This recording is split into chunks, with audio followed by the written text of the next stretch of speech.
क्या आपने कभी फील किया है कि इतना खाना खाने के बावजूद भी आपका वेट क्यों नहीं बढ़ता?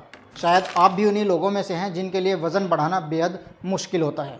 सब कुछ ट्राई कर चुके होते हैं लेकिन वज़न नहीं बढ़ता। थोड़ा बहुत बढ़ भी जाता है लेकिन बहुत जल्दी वो कम हो जाता है। मैं भी एक टाइम पर बिल्कुल ऐसा ही था। मैंने बहुत कुछ ट्राई किया, बहुत ज़्यादा खाना खाया, अलग अलग चीज़ें ट्राई की, जिम गया, प्रोटीन लिया, लेकिन उतना रिज़ल्ट नहीं मिला जितना मैं एक्सपेक्ट कर रहा था। और जब रिज़ल्ट नहीं मिलता था तो मैं काफ़ी फ्रस्ट्रेट होने लगता था। लेकिन सबसे अच्छी बात यह है दोस्तों कि इस परेशानी का सॉल्यूशन मौजूद है। अगर आपके साथ भी ऐसा हो रहा है तो ये वीडियो आपके लिए है। आज की इस वीडियो में हम समझेंगे कि कुछ लोग इतना खाना खाने के बावजूद भी वेट गेन नहीं कर पाते, तो उसका असली रीज़न क्या है, कैसे वात प्रकृति और स्ट्रेस मिलकर आपका जो डाइजेशन है उसको वीक कर देते हैं, न्यूट्रिशंस ऑब्जर्व नहीं होने देते हैं, जिसकी वजह से जो आपका वेट गेन है वो रुक जाता है। और सबसे इम्पोर्टेंट बात जो है वो ये है कि इस वीडियो में हम ये जानेंगे कि आयुर्वेद के हिसाब से इसको नेचुरली कैसे ठीक किया जा सकता है। नमस्कार, अस्सलाम वालेकुम। कैसे हैं दोस्तों? मैं डॉक्टर आरिफ मलिक आप सभी का अपने यूट्यूब चैनल आयुर्वेद दर्शन में हार्दिक स्वागत इस्तकबाल करता हूं और आपके अच्छे स्वास्थ्य की कामना करता हूं। दोस्तों, जैसे कि आप जानते हैं, मैं आपके लिए स्वास्थ्य से संबंधित वीडियो बनाता रहता हूं जिन्हें आप लोग देखते हैं, सुनते हैं और फ़ायदा उठाते हैं। आज की इसी कड़ी में मैं इस वीडियो को लेकर आया हूँ। अगर आपने अभी तक हमारे चैनल को सब्सक्राइब नहीं किया तो चैनल को सब्सक्राइब कर लें, साथ में बेल आइकन का बटन अवश्य दबाएं, जिससे आपको इस तरीके की वीडियो समय समय पर देखने के लिए मिलती रहे। तो चलिए दोस्तों, बिना किसी देरी के वीडियो को शुरू करते हैं।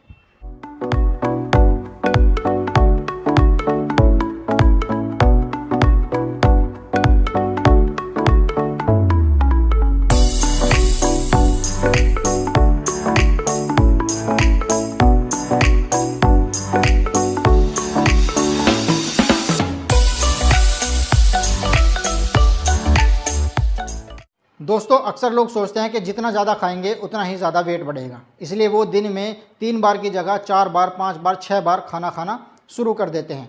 लेकिन रियलिटी बिल्कुल इसके उलट होती है, इससे अलग होती है। बहुत से लोग ऐसे होते हैं जो दिन भर खाते ही रहते हैं लेकिन फिर भी पतले रहते हैं, क्योंकि प्रॉब्लम सिर्फ खाने में नहीं होती, प्रॉब्लम आपकी बॉडी टाइप में होती है, प्रॉब्लम आपकी बॉडी में होती है। अगर आपका सिस्टम सही से काम नहीं कर रहा है तो आप चाहे कितना भी खा लें, उसका आपको कोई फ़ायदा नहीं मिलेगा। आयुर्वेद के हिसाब से ऐसे लोगों का बॉडी टाइप जो होता है वो वात प्रकृति का होता है और ऐसे लोग नेचुरली ही पतले होते हैं। और आप उन्हीं लोगों में से हैं जिनका माइंड कभी रुकता नहीं है, एक थॉट्स ख़त्म नहीं होता, दूसरा स्टार्ट हो जाता है। मतलब दिमाग हमेशा एक्टिव रहता है, एक ही टाइम पर बहुत सारे काम करने का या फिर काम कर रहे होते हैं, इस तरीके की उनकी आदत होती है। रात को सोने तो जाते हैं लेकिन दिमाग बंद नहीं हो पाता, हल्की सी आवाज़ से ही उनकी जो नींद है वो खुल जाती है और वापस दोबारा से नींद नहीं आती।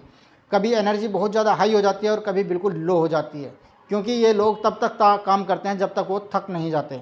हर काम उनको फास्ट करना होता है, वक्त से पहले उनको वो काम करना होता है।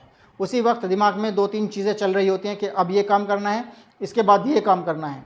ऐसे लोग जो होते हैं वो अंदर से एक्टिव मोड में रहते हैं और इसी वजह से ये लोग अपनी जो कैलोरीज़ है उसको काफ़ी ज़्यादा बर्न कर देते हैं और धीरे धीरे बॉडी में इम्बैलेंस बढ़ने लगता है। अब सबसे ज़्यादा इंपॉर्टेंट पॉइंट आता है स्ट्रेस का। वात नेचर के जो व्यक्ति होते हैं, जब उनका माइंड हमेशा एक्टिव रहता है, हर छोटी छोटी बातों को लेकर वो टेंशन में रहने लगते हैं और धीरे धीरे उनकी बॉडी में एक कंस्टेंट स्ट्रेस बिल्ड हो जाता है। और ये जो स्ट्रेस होता है ये हमेशा ऑब्वियस नहीं होता है, कई बार ये आपके डेली बिहेवियर में भी देखने के लिए मिल सकता है। जैसे कि बिना बात पर चिड़चिड़ापन, बहुत जल्दी गुस्सा आ जाना, छोटी छोटी बात पर इरिटेट हो जाना, धीरे धीरे ये आपके लिए नॉर्मल बन जाता है और इसलिए आपको रियलाइज़ भी नहीं होता कि आप स्ट्रेस में हो। आयुर्वेद के हिसाब से ये हिडन स्ट्रेस वात को और ज़्यादा बढ़ा देता है। मतलब जो इम्बैलेंस पहले से था वो वात की स्ट्रेस की वजह से और ज़्यादा स्ट्रॉन्ग हो जाता है और यहीं से एक्चुअल प्रॉब्लम्स शुरू होती है। स्ट्रेस का सबसे बड़ा इफेक्ट जो पड़ता है वो आपके डाइजेशन पर पड़ता है। आयुर्वेद में डाइजेशन को अग्नि कहा जाता है। जब स्ट्रेस बढ़ता है तो ये अग्नि धीरे धीरे वीक होने लगती है। मतलब आप खाना तो खा रहे होते हैं लेकिन ये प्रॉपरली आपका जो खाना है वो पच नहीं पाता है और जब डाइजेशन वीक हो जाता है तो बॉडी न्यूट्रिशंस को सही तरीके से ब्रेक नहीं कर पाते। मॉडर्न साइंस भी यही कहती है कि आपका ब्रेन और गट डायरेक्टली कनेक्टेड होते हैं एक दूसरे के साथ, जिसे गट ब्रेन कनेक्शन कहा जाता है। जब आप स्ट्रेस में होते हैं तो ब्रेन सीधा सिग्नल आपके गट पर भेजता है, जिससे आपका जो डाइजेशन होता है वो स्लो हो जाता है। इसी वजह से मेटाबॉलिज्म भी प्रॉपरली काम नहीं कर पाता। मतलब जो खाना आप खा रहे होते हैं वो एनर्जी बॉडी में इफेक्टिवली कन्वर्ट नहीं हो पाती और जब डाइजेशन प्रॉपर नहीं हो पाता तो अगली जो परेशानी आती है वो एब्जॉर्ब करने की आती है। जब खाना प्रॉपरली डाइजेस्ट नहीं होता है तो उसमें जो न्यूट्रिशंस होते हैं वो बॉडी में एब्जॉर्ब नहीं हो पाते हैं मतलब जो आप खाना खा रहे होते हैं वो आप यूज़ नहीं हो पाता, बॉडी को एनर्जी नहीं मिल रही होती है, टिश्यूज़ बिल्ड नहीं हो पा रहे होते हैं और नेचुरली आपका जो वेट गेन है वो रुक जाता है। इसीलिए बहुत सारे लोग बोलते हैं कि मैं इतना खाना खाता हूँ लेकिन फिर भी पतला ही रहता हूँ, मेरा वज़न नहीं बढ़ता है, और एग्जैक्टली यही सिचुएशन सब लोगों की होती है। अब बात नेचर की वजह से माइंड ओवर रिएक्ट करता है, धीरे धीरे स्ट्रेस बढ़ता है, स्ट्रेस डाइजेशन को वीक करता है, और जब डाइजेशन वीक होता है तो न्यूट्रिशंस ऑब्जर्व नहीं हो पाते हैं और लास्ट में आपका जो वेट गेन है वो रुक जाता है। मतलब ये है कि प्रॉब्लम आपके खाने में नहीं है, प्रॉब्लम आपके सिस्टम में है, और जब तक आप रूट कोज को फिक्स नहीं करोगे तब तक सिर्फ खाना खाने से आप कोई चेंज नहीं कर सकते। अब सवाल ये आता है कि इस प्रॉब्लम को ठीक कैसे किया जाए। इसमें एक इम्पोर्टेंट सपोर्ट ये है कि आयुर्वेद में कुछ पावरफुल हर्ब्स होती हैं, जिनमें सबसे पहली है अश्वगंधा। ये माइंड को रिलैक्स करता है, स्ट्रेस को कम करता है और नींद को इम्प्रूव करता है।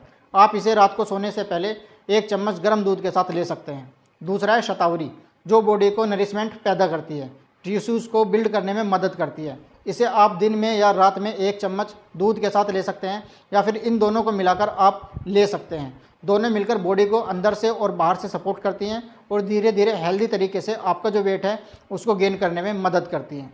लेकिन याद रखो, ये अच्छा काम तभी करता है जब आपका जो बेस सिस्टम है वो ठीक हो। अगला जो स्टेप है वो है वात को बैलेंस करने के लिए। इसके लिए आप बॉडी को ल्यूब्रिकेशन और नरिशमेंट दे सकते हैं, क्योंकि वात का जो नेचर होता है वो ड्राइनेस होता है और अनस्टेबिलिटी इसमें ज़्यादा होती है। इसीलिए माइंड भी ईजिली रेस्टलेस हो जाता है और स्ट्रेस जल्दी बढ़ने लगता है। इसलिए आप अपनी डाइट में थोड़ा सा घी भी ऐड कर सकते हैं। सबसे सिंपल तरीका यह है कि रात को सोने से पहले 1 चम्मच घी को 1 गिलास गर्म दूध में आप डालकर ले सकते हैं। ये अंदर से आपकी बॉडी को नरिश करता है, माइंड को शांत करता है और नींद को इम्प्रूव करता है। बाहर से ऑयलिंग भी बहुत ज़्यादा इफेक्टिव होती है। इसके लिए आप तिल के तेल की हल्के हाथों से बॉडी मसाज कर सकते हैं, या रात को सोने से पहले अपने पैरों के तलवों की जो होती है उसकी मसाज कर सकते हैं। इससे आपका जो नर्वस सिस्टम है वो रिलैक्स होता है, स्ट्रेस धीरे धीरे कम होता है। अब बात करते हैं इस वीडियो के सबसे इम्पोर्टेंट पार्ट के बारे में, यानी कि इसके फाउंडेशन के बारे में, जहाँ से रियल चेंज स्टार्ट होता है।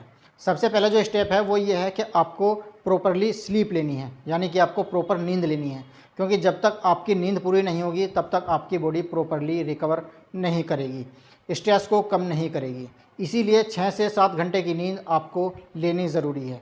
7 घंटे की नींद आपके जो हार्मोन्स हैं उसको बैलेंस करती है, माइंड को शांत करती है और बॉडी को दोबारा से रिपेयर करती है।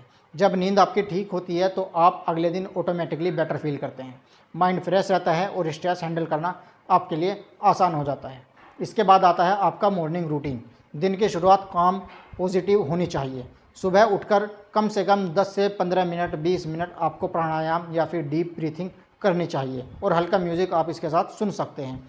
थोड़ी देर वॉक करनी चाहिए, थोड़ा एक्सरसाइज, सनलाइट आपकी बॉडी को दोबारा से रिसेट करने में आपकी मदद करेगी। जब आपका माइंड शांत होता है तो स्ट्रेस कम होता है, डाइजेशन इंप्रूव होता है और न्यूट्रिशंस ऑब्जर्व होने लगते हैं। तब जाके हेल्दी तरीके से आप वेट गेन कर सकते हैं। मतलब सॉल्यूशन बाहर नहीं अंदर है। जब तक आप सिस्टम को ठीक नहीं करोगे तब तक रिजल्ट आपको नहीं मिलेगा। जब आपका सिस्टम ठीक होने लगता है तो धीरे धीरे आपको ऑटोमेटिकली रिजल्ट मिलने लगता है।